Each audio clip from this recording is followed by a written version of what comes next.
जी भैया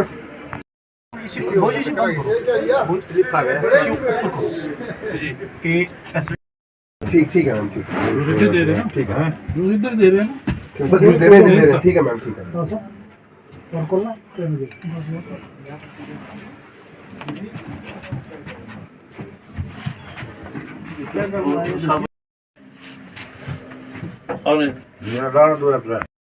जवानों ने बहुत ही उत्साहित तरीके से ब्लड डोनेशन किया है। 11 जवानों ने स्वेच्छा से ब्लड डोनेशन किया है और बाकी जो भी ब्लड डोनेशन है ये BMO तक है, सब डिस्ट्रिक्ट हॉस्पिटल मॉनिटरिंग की वजह से होता है।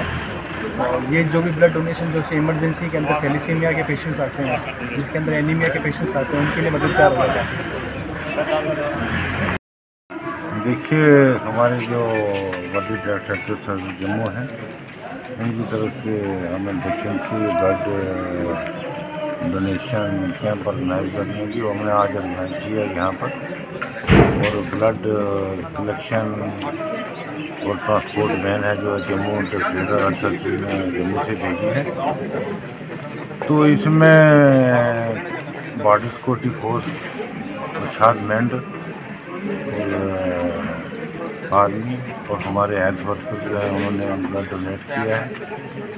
और approximately 40 units of different blood group जो है वो कलेक्ट किया गया है, जो यहाँ से राजा सुखदेव सिंह और चित्र डिस्ट्रिक्ट हॉस्पिटल पहुँच भेजा जाएगा, ताकि जितने भी नीडी पीपल जैसे एक्सीडेंटल केसेस हैं, डिलीवरीज हैं, सीजरियन सेक्शन हो रहे हैं, तो किसी किस्म की आपात इमरजेंसी में ये काम है।